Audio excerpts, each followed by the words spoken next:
بسم اللہ الرحمن الرحیم۔ حضرت حسن رضی اللہ تعالیٰ عنہ 15 رمضان المبارک سن 3 ہجری یعنی ہجرت کے تیسرے سال میں مدینہ منورہ میں پیدا ہوئے۔ حضرت علی بن ابو طالب رضی اللہ تعالیٰ عنہ آپ رضی اللہ تعالیٰ عنہ کے والد ہیں اور دختر رسول صلی اللہ علیہ وسلم حضرت فاطمہ الزہرا حضرت حسن کی والدہ ہیں۔ رسول اللہ صلی اللہ علیہ وسلم کے خاندان میں حضرت حسن کی پیدائش بہت بڑی خوشی تھی۔ جب مکہ مکرمہ میں رسول اکرم صلی اللہ علیہ وسلم کے صاحبزادے یکے بعد دیگرے دنیا سے رخصت ہوتے رہے اور سوائے صاحبزادیوں کے آپ کی اولاد میں کوئی نہ رہا تو مشرکین مکہ طعنہ دینے لگے اور آپ کو بڑا صدمہ پہنچا۔ آپ صلی اللہ علیہ وسلم کی تسلی کے لیے قرآن مجید میں سورہ کوثر نازل ہوئی، جس میں آپ صلی اللہ علیہ وسلم کو خوشخبری دی گئی کہ خدا نے آپ صلی اللہ علیہ وسلم کو کثرت اولاد عطا فرمائی اور مقطوع نسل آپ نہیں بلکہ آپ کے دشمن ہیں۔ حضرت حسن کی ولادت سے پہلے حضرت ام الفضل نے خواب دیکھا کہ رسول اللہ صلی اللہ علیہ وسلم کے جسم کا ایک ٹکڑا ان کے گھر آ گیا ہے۔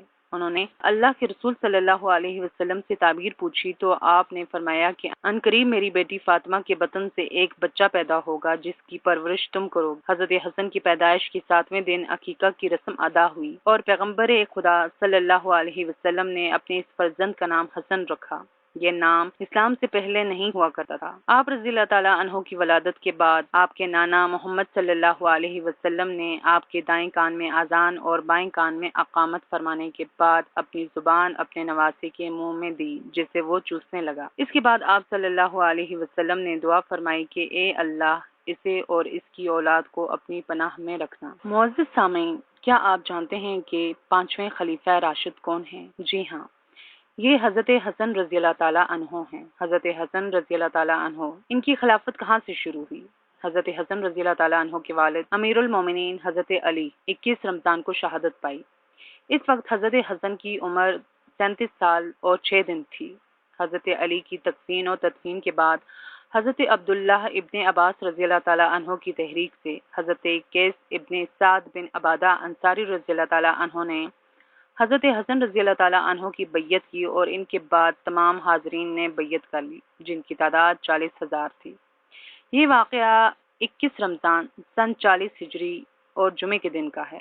حضرت عبداللہ بن عباس رضی اللہ تعالیٰ عنہ نے کھڑے ہو کر تقریر کی اور لوگوں کو بیعت کی دعوت دی۔ سب نے انتہائی خوشی اور رضامندی کے ساتھ بیعت کی۔ آپ نے مستقبل کے حالات کا صحیح اندازہ کرتے ہوئے اسی وقت لوگوں سے صاف صاف یہ شرط عائد کر دی کہ اگر میں صلح کروں تو تم کو صلح کرنی ہوگی اور اگر میں جنگ کروں تو تمہیں میرے ساتھ مل کر جنگ کرنا ہوگی۔ سب نے اس شرط کو قبول کر لیا۔ آپ نے انتظام حکومت اپنے ہاتھ میں لے لیا۔ حضرت امیر معاویہ رضی اللہ تعالیٰ عنہ نے حضرت حسن رضی اللہ تعالیٰ عنہ کی طرف قاتلین عثمان کے خلاف کوئی کارروائی نہ دیکھتے ہوئے ملک شام سے آپ کے خلاف فوج کشی کی۔ حضرت حسن نے بھی اپنی فوج اتاری اور جب دونوں فوجیں آمنے سامنے ہوئیں اور قریب تھا کہ جنگ کی آگ بھڑک جائے تو آپ نے سوچا کہ کوئی فریق دوسرے پر اس وقت تک غالب نہ ہوگا جب تک کہ دونوں طرف بہت سارے مسلمانوں کا خون نہ بہہ جائے۔ یہ سوچ کر حضرت حسن نے حضرت معاویہ کی طرف یہ پیغام بھیجا کہ وہ اس شرط پر حکومت ان کے حوالے کرنے کے لیے تیار ہیں کہ ان کے بعد خلافت ہمارے پاس رہے اور یہ کہ ہمارے والد کے زمانے میں مدینہ، حجاز اور عراق کے لوگوں کے پاس جو کچھ تھا اس کا مطالبہ نہیں کریں گے۔ حضرت معاویہ رضی اللہ تعالیٰ عنہ نے ان شرائط کو منظور کر لیا اور اس طرح سے پیغمبر اسلام صلی اللہ علیہ وسلم کا یہ معجزہ ظاہر ہوا کہ آپ صلی اللہ علیہ وسلم نے حضرت امام حسن رضی اللہ تعالیٰ عنہ کے بارے میں ان کے بچپن میں ہی فرمایا تھا کہ یہ میرا بیٹا سردار ہے۔ اللہ تعالیٰ اس کی وجہ سے مسلمانوں کی 2 عظیم جماعتوں میں صلح کرا دے گا۔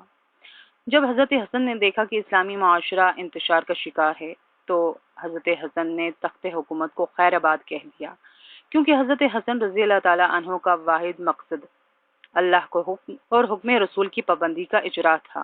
حضرت حسن رضی اللہ تعالیٰ عنہ نے اللہ کے دین کی سربلندی، فتنہ و فساد کا سر کچلنے، کتاب اللہ اور سنت رسول پر عمل درآمد کو یقینی بنانے کے لیے اپنے نانا اللہ کے رسول صلی اللہ علیہ وسلم کی صلح حدیبیہ کی روشنی میں تخت حکومت کو ٹھوکر مار کر تاریخی صلح کی۔ یہ اسلام کی تاریخ کا ایسا ناقابل فراموش باب ہے جس کی نظیر نہیں ملتی۔ حضرت حسن رضی اللہ تعالیٰ عنہ اگرچہ صلح کے بعد مدینہ میں گوشہ نشین ہو گئے تھے، لیکن حق کے مرکز اور تعلیمات محمدی کے سرچشمہ حضرت حسن رضی اللہ تعالیٰ عنہ کا قائم رہنا دشمنان دین کو کب گوارا تھا۔ حضرت حسن کی وفات کا سبب یہ ہوا کہ دشمنوں کی سازش سے حضرت حسن کو زہر پلا دیا گیا، جس کی وجہ سے آپ 40 دن تک بیمار رہے، پھر انتقال کر گئے۔